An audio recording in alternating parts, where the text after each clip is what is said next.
할렐루야. 아멘. 우리 SC50이 찬양했던 것과 같이 또 예가온이 찬양했던 것과 같이 우리는 주님께로부터 받은 것이 있다면 그것은 바로 사랑일 것입니다. 주님은 다음 없는 사랑을 위해서, 사랑을 우리에게 전해주시기 위해서 하늘 보좌 버리고 이 땅 가운데 내려오셨습니다. 그리고 십자가를 지시고 그 하나님의 사랑을 우리 인생 가운데, 온 인류 가운데 확증하셨다라는 겁니다. 우리 모두는 그런 사랑을 받은 자들입니다. 그렇다면 우리가 이제 해야 할 것이 무엇이겠습니까? 그 주님의 사랑을 받은 것을 그냥 나만 누리고,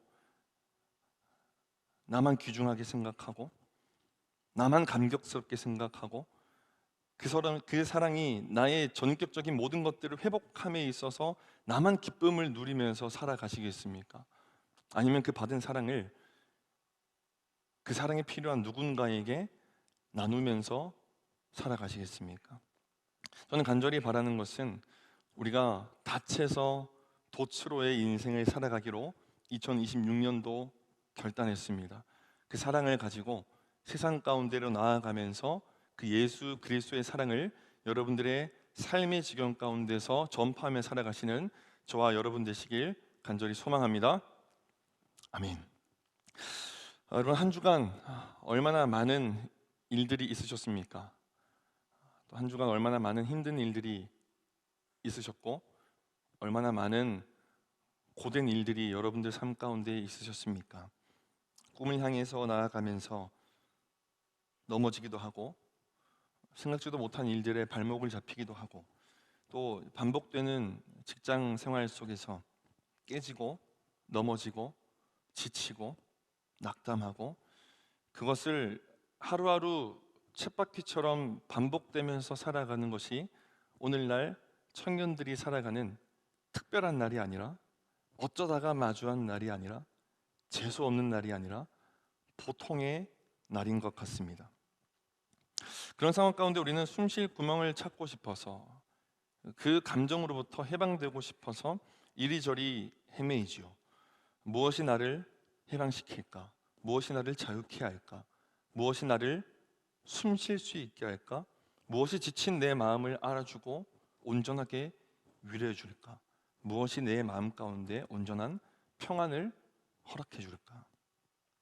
수많은 것들을 찾아봐도 그 모든 어려움과 그 모든 힘듦 속에서 온전한 평안을 허락하시는 분은, 그래서 우리를 숨통 트이게 하고, 그래서 우리를 자유케 하고, 그래서 우리를 살게 하시는 분은 오직 예수 그리스도 한 분뿐임을 믿습니다. 아멘이십니까? 아멘. 여기 동의할 때 우리는 아멘이라고 하는 겁니다. 동의하십니까? 아멘. 여러분, 이 고백은 몇몇 사람들의 이야기가 아닙니다. 이 세상이 창조된 이후 지금까지 우리와 동일하게, 우리와 같이 그리스도인이라는 이름으로 하나님을 믿는 사람들이 삶을 살아왔던 그 인생에 대한 결과라는 겁니다. 인생에 대한 결과입니다. 주님뿐이더라. 내 인생 살아보니 주님뿐이더라. 간절히 바라기는 이 고백이 저 여러분들 삶 가운데 가득하길 소망합니다. 우리 옆에 사람들과 이렇게 인사했으면 좋겠습니다. 하나님의 말씀만이 우리를 살아 숨쉬게 합니다. 네, 한 번 더 하겠습니다. 여러분, 이렇게 힘을 내시고 진심을 다해서 선포하십시오. 여러분, 선포할 때 그 말에 힘이 있습니다. 아멘. 선포할 때 그 말씀이 진짜 옆에 있는 사람이 누군지 모를 수도 있어요. 그러나 그 사람 인생 가운데 그 말씀이 살아 숨쉬게 되는 역사가 있을 줄 믿습니다. 아멘. 선포하는 마음으로 한 번 더 인사하겠습니다. 하나님 말씀만이 우리를 살아 숨쉬게 합니다. 아멘. 네, 짜증 내지 마시고요. 네, 아멘. 우리들의 믿음의 선포가 우리들의 인생을 주관할 줄 믿습니다. 아멘. 그렇게 행하시길 우리 하나님께 영광의 박수 올려드리면서 설교 가운데로 나아가도록 하겠습니다. 여러분, 1월이 어떻게 갔는지 모르겠습니다.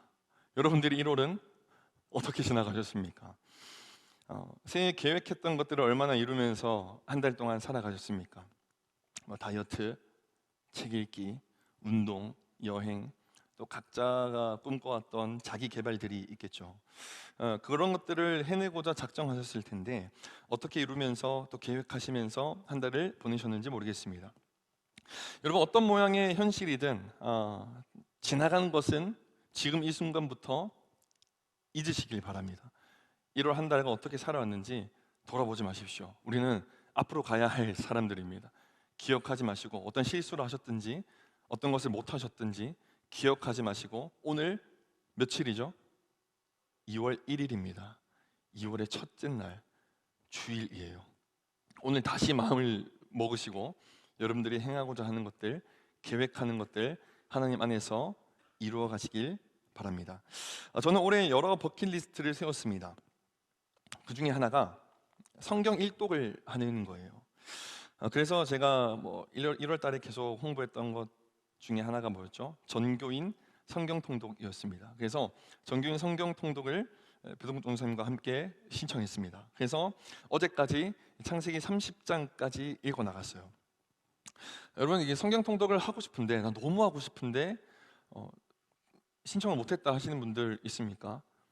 괜찮습니다. 그 사무실 앞에 보면 성경 통독표가 있거든요. 네, 가지고 가셔서 진행하시면 되겠습니다. 신앙 앞에서 어떤 것도 핑계 댈 수가 없게 만들어 놨습니다. 여러분, 성경 통독을 하게 될 때면 늘 창세기부터 시작합니다. 통독을 한 경험이 없었어도 이 믿음을 가지고 신앙생활을 해나가는 상황 가운데 여러분들의 성경책에 창세기 정도는 손때가 묻어 있을 겁니다. 창세기를 읽을 때면 너무나 익숙한 이야기들이 많기 때문에 우리가 어떤 마음이 드냐면 창세기 정도는 몇 번 읽었으니까 좀 빨리 넘어가야겠다라는 마음이 들어요. 그래서 빨리빨리 넘어가려는 경향이 있는데, 그런데 제가 이제 그런 저의 모습을 발견하게 되고 제가 이번 성경 통독에서 스스로 약속한 것이 있습니다. 그것이 무엇이냐면 통독했다라는 것에 대해서 나중에 12월 마지막 날에 기뻐하는 저의 모습을 바라는 것이 아니라 한 글자 한 글자 집중해서 또박또박 읽어 나가는 거예요. 시간이 꽤나 걸리더라고요. 그런데 제가 평소에 발견하지 못했던 부분들을 더 세밀하게 확인할 수 있는 시간을 보내고 있다는 것을 제가 깨닫게 되었습니다. 정말 그렇게 하다 보니 신기한 일들이 일어나기 시작하더라고요. 평소에 제가 그냥 이런 이야기겠지 하고 지나갔던 그런 본문들에서 질문들이 생기기 시작했습니다. 왜 하나님께서 이렇게 말씀하실까? 왜 이런 일들이 갑자기 이 이야기에 등장하는 것일까? 그래서 그 질문들에 대해서 알아가기 시작했고 또 때때로 저희 있는 책상 앞에서 공부를 하기 시작했습니다. 이러한 과정을 겪으면서 요즘 제가 다시 한번 깨닫게 되는 것은 성경은 실로 살아있는 말씀이다라는 겁니다. 아멘이십니까? 성경은 실로 오늘도 우리 인생 가운데 살아 역사하는 이야기라는 거예요. 읽을 때마다 새롭고 읽을 때마다 또 새롭게 다가오는 살아있는 말씀이 바로 우리가 가지고 다니는 성경이라는 겁니다. 여러분, 성경을 가까이 하는 사람이라면 누구나 이 매력에 한 번쯤은 빠졌을 거라고 생각을 합니다. 그래서 이 고대의 교부 오리겐이라는 사람이 성경에 대해서 이렇게 이야기를 합니다. 성경은 얕은 물처럼 보이지만 그 안에는 코끼리가 헤엄칠 만큼 깊은 심연이 있다. 다시요. 성경은 얕은 물처럼 보이지만 그 안에는 코끼리가 헤엄칠 만큼 깊은 심연이 있다라는 겁니다. 성경을 아무리 반복해서 읽어도 끝이 없는 깊이와 새로움을 언제나 우리들에게 선사해 주는 것이 성경의 일이라는 겁니다. 오늘 제가 읽은 말씀 중 좀 새롭게 와닿았던 말씀을 나누려고 합니다. 바로 바벨탑 이야기입니다. 교회를 다니지 않는 사람도 잘 아는 성경의 구약의 이야기들이 있습니다. 물론 그들은 믿지는 않지만 우리가 믿고 있는 이 성경 속에 이런 이야기가 있다라는 것은 대략적으로 알고 있다라는 거예요. 그 이야기가 무엇이냐면 하나님께서 천지를 창조한 창조의 이야기고, 그리고 아담과 하와의 에덴 동산 이야기고, 그리고 노아 방주의 이야기고, 그리고 우리가 오늘 함께 읽은 바벨탑 이야기입니다. 창세기는 두 부분으로 나눕니다. 1절에서 11절까지 원역사라고 이야기를 하고 그 부분으로 나눌 수 있고, 그리고 12장부터 시작되는 아브라함과 야곱과 이삭과 요셉에 대한 이야기, 족장사라는 부분으로 두 부분을 나눈다라는 거예요. 여러분, 1장부터 11장까지 원역사라는 것은 인류 이전의 역사를 의미합니다. 즉 인간과 세계의 기원을 설명하는 신학적 역사입니다. 인간과 세계의 기원을 설명하는 신학적 역사요. 여러분, 이 원역사를 이야기할 때 마지막으로 등장하는 바벨탑 이야기는 우리가 보통 어떻게 이해해 왔냐면, 그 탑을 높이 쌓은 것에 대해서 인간의 교만이라고 이해를 해왔습니다. 그래서 그 탑을 쌓아 높이 올려서 하나님과 같아지려는 자들에 대한 이야기. 왜 그러냐면 본문이 이렇게 설명하기 때문입니다. 오늘 본문 4절 말씀입니다. 제가 읽도록 하겠습니다. 또 말하되, 자, 성읍과 탑을 건설하여 그 탑 꼭대기를 하늘에 닿게 하여 우리 이름을 내고 온 지면에 흩어짐을 면하자 하였더니, 탑 꼭대기를 하늘에 닿게 하였다라는 본문으로 인해서 그 탑을 세운 목적을 이렇게 이야기함으로 인해서 우리는 언제나 탑에 집중해 왔습니다. 바벨 탑에 집중해 왔다라는 거예요. 더 자세히는 탑의 높이에 집중해 왔습니다. 그리고 수많은 유대인들의 고대 문서에서도 이 바벨탑 사건을 이야기한다라는 것을 볼 수 있다라는 거예요. 근데 그 문서들을 보면 다 이렇게 얘기합니다. 그들이 도시와 탑을 짓고 말하기를 우리가 그것을 하늘 안으로 올리자. 또 다른 책에는 이렇게 이야기해요. 하나님에 대항하여 전쟁을 일으키려는 탑을 지은 사람들이 있도다. 하나님은 그들을 제거하셨다라고 이야기를 했다라는 거죠. 고대인들이 읽었던 문서에서도 바벨탑을 이렇게 표현하고 있고, 그렇기 때문에 바벨탑은 곧 교만으로 인식되어 왔습니다. 여기서 교회 학교를 다니는 청년들이 있다고 한다면 대부분 주일학교 때, 교회 학교를 다닐 때 바벨탑에 대해서 본문을 들을 때 우리는 교만이라는 단어를 쉽게 떠올리고 살아간다라는 겁니다. 저 또한 마찬가지입니다. 우리가 생각하는 바벨탑은 굉장히 높습니다. 여러분들이 상상하는 이 성경 말씀의 바벨탑은 그 높이가 어느 정도 됩니까? 제가 그 바벨탑을 구글링 해보니까요, 이제 시대 때마다 바벨탑에 대한 그림들이 있는데 현대로 오면 올수록 그 탑의 높이가 엄청나게 기하급수적으로 높아지는 것을 확인할 수가 있었습니다. 그렇습니다, 여러분. 오늘날 높이는 위대함의 상징입니다. 제일 높은 빌딩 건물이, 그 타워가 어느 나라에 있느냐, 그것이 어느 나라에 위치하느냐가 곧 그 나라의 부를 상징하고 기술력을 상징하죠. 곧 높이가 명성입니다. 우리나라에서도 이 잠실 롯데 시그널 타워가 세워졌을 때 전 세계가 주목했죠. 그리고 서울 어디에서도 미세먼지 농도만 조금 낮다면 어디서든 그 타워를 볼 수 있습니다. 그만큼 타워의 높이는 곧 유명이고 위대함이죠. 그래서 바벨탑도 그랬을까 싶어서 이 탑에 대한 어원을 제가 찾아봤습니다. 이 탑을 상징하는 단어가 어떤 단어냐면 믹달이라는 단어입니다. 믹달이요. 그런데 놀랍게도 이 믹달이라는 단어의 의미가 이렇습니다. 어떤 의미냐면 성읍에 딸린 부속 건물 정도로 취급되는 성체라는 거예요. 다시 읽어드릴게요. 성읍에 딸린 부속 건물 정도로 취급되는 성체라는 겁니다. 무슨 의미입니까? 부속 건물로 취급되는 성체, 그리 높지 않은 건물이었다라는 거예요. 실제로 본문에서도 그렇게 표현하고 있죠. 4절 말씀 제가 다시 읽을게요. 아니요, 우리 함께 읽도록 하겠습니다. 준비 시작. 또 말하되,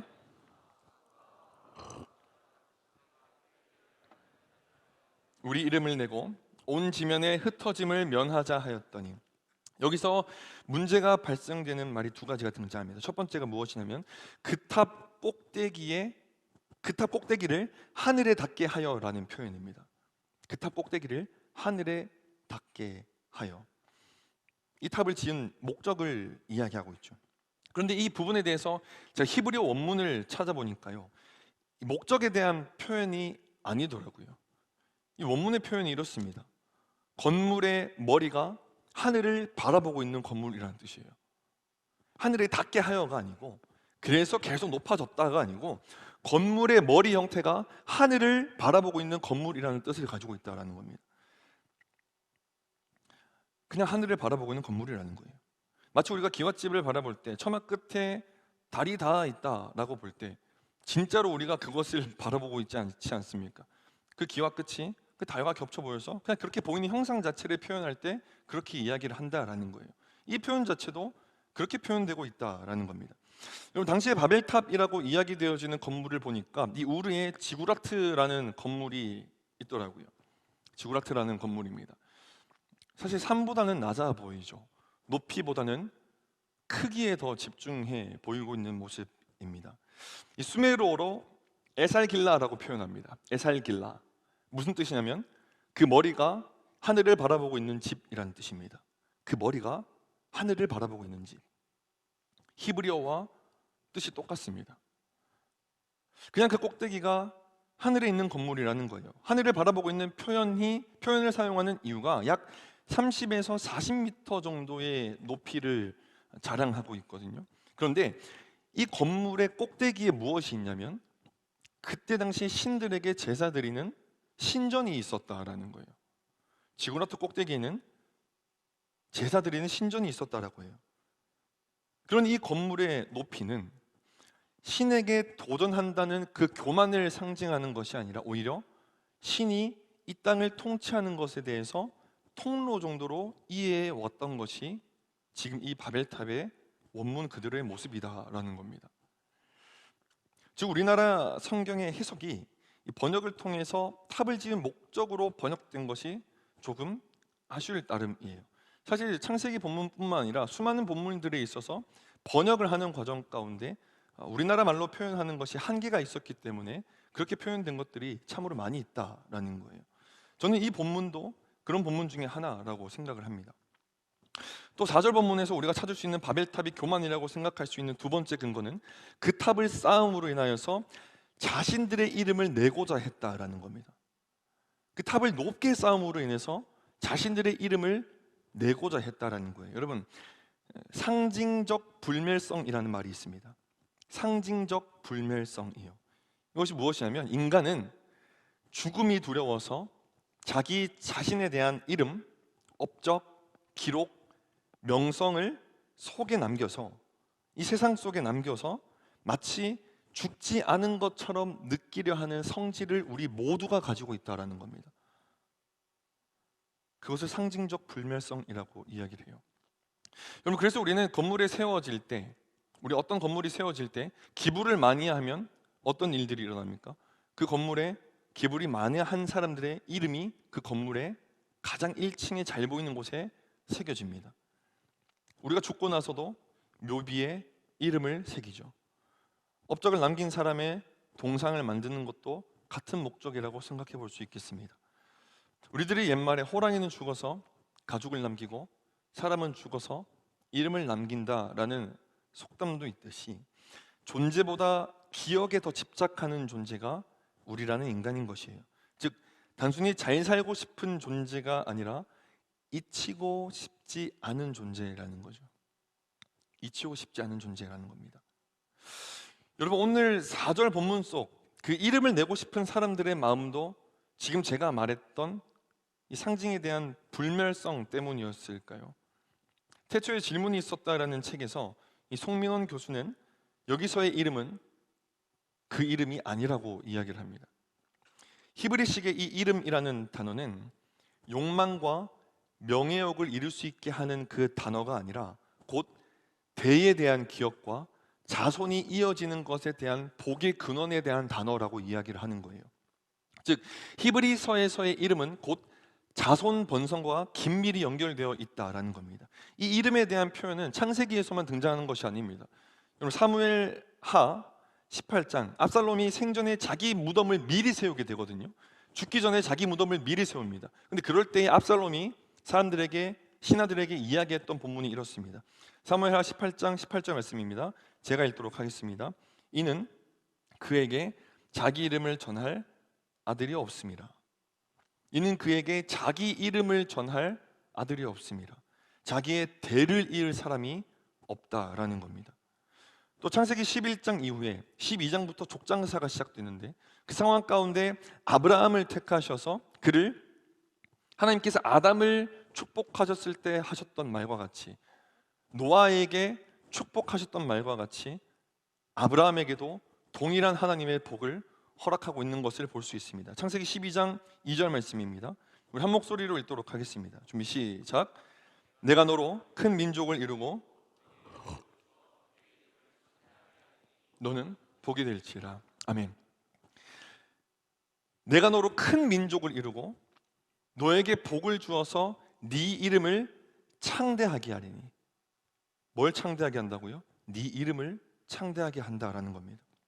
이는 아브라함이라는 이름 자체를 너의 이름이 평생토록 기억될 것이다 라고 말하는 것이 아니라 너의 후손이 끊이지 않고 바다의 모래알과 같이 하늘의 별들과 같이 셀 수 없을 정도로 수많은 대들이 이어지게 될 것이다 라는 하나님의 축복이었다라는 거예요.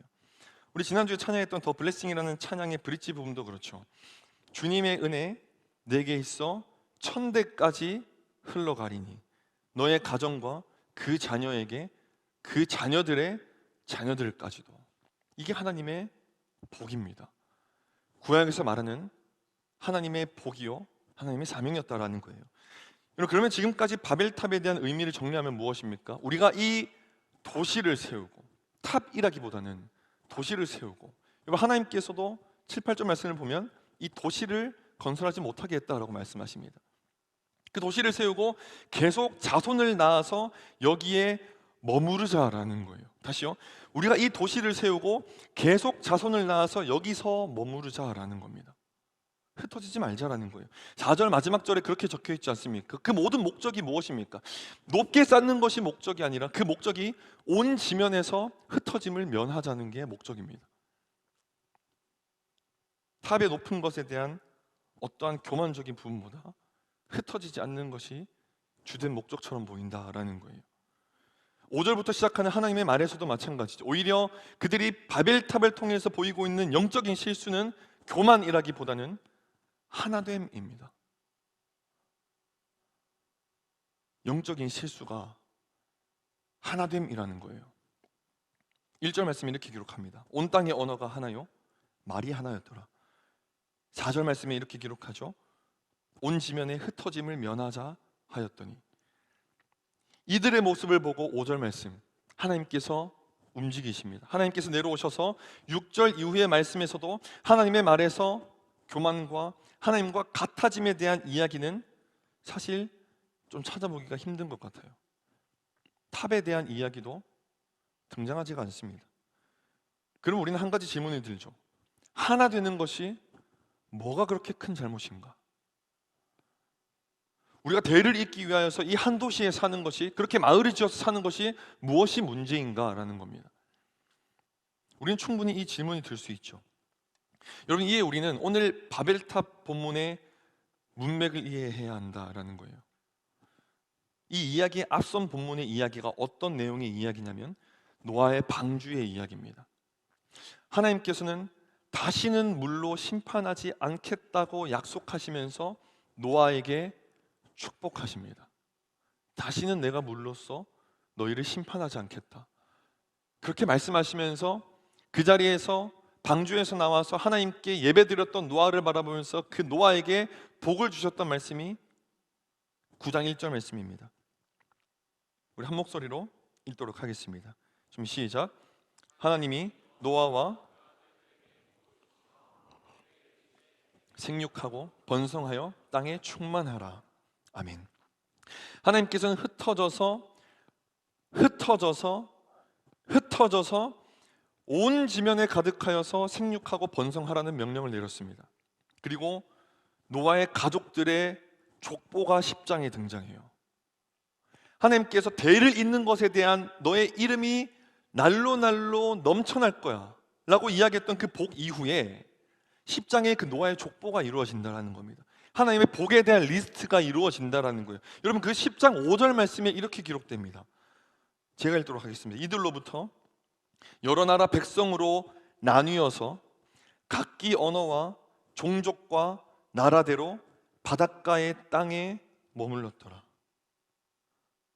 여러 나라 백성으로 나뉘어서 각기 언어와 종족과 나라대로 머물렀더라. 여러 나라 백성으로 나뉘어서 흩어져서 머무르고 살았다라는 겁니다. 무엇을 의미합니까? 하나님의 복에 대한 명령에 순종함으로 흩어져서 살았다라는 거예요. 근데 그 중에 한 민족이 10장이 무슨 이야기라고요? 족보에 대한 이야기죠. 그리고 11장 1절부터 바벨탑에 대한 이야기가 나옵니다. 모두가 흩어져서 살았던 그 노아의 자손들 중에 어떤 한 민족이 흩어짐을 원치 않았다라는 거예요. 그 민족이 오늘 바벨탑을 쌓고 있는 민족입니다. 바벨탑은 하늘에 도전하려는 욕망이라기보다는 흩어지지 않으려는 욕망이 바벨탑을 세운 동기라고 볼 수 있다라는 거예요. 여러분, 그러면 하나님께서 이들을 흩으신 목적이 무엇입니까? 하나님께서 왜 이들을 흩으셨습니까? 그 흩으신 목적은 징벌이 아니라 하나님의 창조의 사명을 이루고자 하시는, 하나님의 복의 언약을 이루고자 하시는 하나님의 의지였다라는 겁니다. 흩어짐은 하나님의 의지였다라는 거예요. 여러분, 이 하나님의 의지는 창세기에서만 등장하는 것이 아닙니다. 예수님께서 부활하시고 제자들에게 찾아가셔서 주님의 명령에도 흩어지는 것이 곧 주님을 따르는 제자들의 사명이라는 것을 우리는 쉽게 확인할 수가 있습니다. 마태복음 28장 19절에서 20절 말씀입니다. 제가 읽도록 하겠습니다. 그러므로 너희는 가서 모든 민족을 제자로 삼아 아버지와 아들과 성령의 이름으로 세례를 베풀고 내가 너희에게 분부한 모든 것을 가르쳐 지키게 하라. 볼지어다 내가 세상 끝날까지 너희와 항상 함께 있으리라 하시니라. 여러분, 예수님 이후의 시대, 성령의 시대에도 동일한 흩어짐에 대한 하나님의 일하심의 역사가 나타나고 있는 것을 확인할 수 있습니다. 사도행전 1장 8절의 이야기입니다. 제가 읽도록 하겠습니다. 오직 성령이 너희에게 임하시면 너희가 권능을 받고 예루살렘과 온 유대와 사마리아와 땅끝까지 이르러 내 증인이 되리라 하시니라. 아멘. 태초에 하나님의 명령도 흩어지는 것이었고 예수 그리스도의 가치도 흩어지는 것이었고 성령님의 가치도 흩어지는 것이었습니다. 사랑하는 청년 여러분, 오늘 바벨탑을 쌓는 사람들의 목적은 하나됨이었습니다. 기억하시죠? 하나됨이었습니다. 여러분, 하나된다라는 것은요, 너무 중요한 가치입니다. 너무 중요한 가치예요. 성경에서 하나됨에 대한 가치를 중요하게 생각하는 구절을 뽑으라고 한다면요, 수도 없이 많습니다. 제가 세 가지만 가져왔어요. 여러분, 요한복음 통해서도 알 수 있듯이 제가 금요기도회 때, 제가 작년 금요 에스크 때도 요한복음 17장 말씀을 가지고 하나됨에 대한 설명을 했었죠. 거기서도 알 수 있듯이 예수 그리스도께서 십자가 고난을 당하시기 전에 마지막으로 주님 앞에서 그 땀방울이 핏방울이 되도록 기도하신 내용이 무엇이었습니까? 주님, 우리 삼위일체가 하나 된 것처럼 내가 죽으면 이 땅 가운데 이제 나는 존재하지 않게 되는데 이제 이 백성들 어떡합니까? 이 제자들 어떡합니까? 이 제자들 나만 보면서 따라왔는데 이제 이 제자들 어떡합니까? 지금 제가 기도합니다. 우리가 하나 된 것 같이 이들도 하나 되게 하여 주십시오.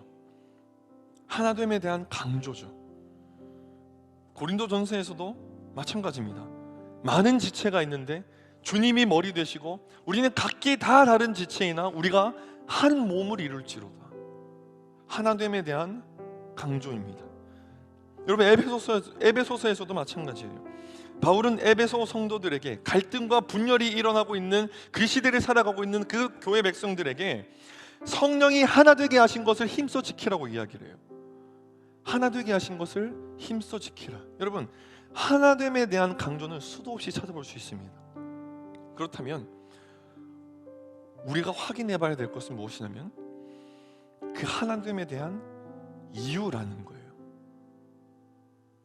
그 하나됨에 대한 목적이라는 겁니다. 무엇 때문에 하나 되고자 하는가? 바벨탑을 지은 그 사람들은 무엇 때문에 흩어지지 않고 하나 되고자 했는가라는 겁니다.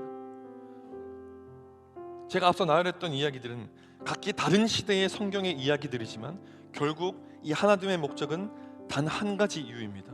그 한 가지 이유가 무엇이냐면 구속사적인 이유로 그들은 하나가 되었다라는 거예요. 다른 이유로서 하나 된 것이 아니라 구속사적인 이유로서는 그들이 다른 것은 몰라도 다 제쳐두고 다른 것들은 다 비교되더라도 그 이유 하나만 있다면 하나 된다라는 겁니다. 그것이 무엇입니까? 예수 그리스도의 복음 때문입니다. 예수 그리스도의 사랑 앞에서는, 그 복음 앞에서는 우리가 나이도 다르고 공동체도 다르고 형편도 다르고 직장도 다르고 학교도 다르고 고향도 다르고 성별도 다르고 모든 것이 달라도 그 복음 안에서는 하나 되었다라는 거예요. 그런데 오늘 본문 속의 하나됨은 그러한 하나됨이 아닙니다. 그저 우리끼리, 그저 흩어지지 말자라는 거예요. 우리끼리 잘 먹고 잘 살자라는 겁니다. 여러분, 저는 이 본문을 다시금 보는데 오늘날 한국교회가 생각났습니다. 또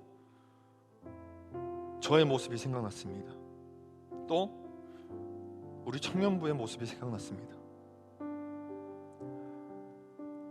그저 교회 안으로만 모여서 그저 교회 안에서 하나님의 아름다운 가치를 우리 것이라 특권이라 생각하면서 나누려고 하는 모습들,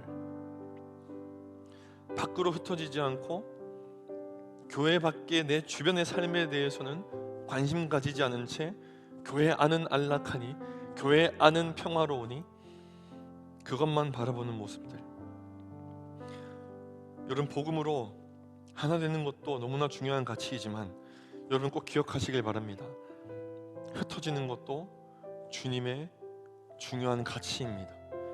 간절히 바라기는 복음 들고 모이기도 하고 복음 들고 여러분들의 삶 가운데 흩어질 줄도 아는 주님의 백성들이 되시길 간절히 소망합니다. 아멘이십니까? 아멘이십니까? 아멘. 마지막으로 이 얘기하고 함께 찬양하도록 하겠습니다. 여러분, 바벨이라는 뜻, 혼돈이라는 뜻은 발랄이라는 단어에서 나왔습니다. 발랄이라는 단어에서 나왔어요. 여러분, 발랄이라는 뜻은 섞다라는 뜻이에요. 섞다라는 뜻입니다. 혼합하다라는 뜻을 가지고 있어요. 여러분들, 그런데 이 단어가 사용된 구절들을 보니까요, 부정적인 곳에 사용되지 않았어요. 사용된 본문들을 보면 레위기에서 제사장들이 하나님께 드릴 기름과 고운 가루를 섞을 때에 사용했던 그 행위에 대한 단어가 발랄입니다. 조화롭게 섞이다라는 거예요. 조화롭게 섞이다. 사랑하는 청년 여러분, 하나님께서 여러분들을 다시 세상 가운데로 오늘 이 시간 이후에 흩으실 것입니다. 여러분들을 흩으실 거예요. 우리가 해야 할 일은 바벨에서 흩어진 사람들이 세상을 향해서 다시 나아갔듯이, 그래서 12장부터 그 아브라함의 족장사, 어딘지도 모르고 흩어졌던 사람들의 이야기가 요한계시록까지 이어졌던 그 인생이 시작되었듯이 여러분들의 인생도 이 시간 이후에 교회 밖으로 흩어진 인생을 살아가게 될 것입니다. 세상 가운데 교회답게 살아가시길 바랍니다. 세상 가운데 예배자다운 모습으로 흩어져서 살아가시는 저와 여러분 되길 간절히 소망합니다. 우리 함께 우리 사용하소서 찬양함으로 결단하며 나아가도록 하겠습니다.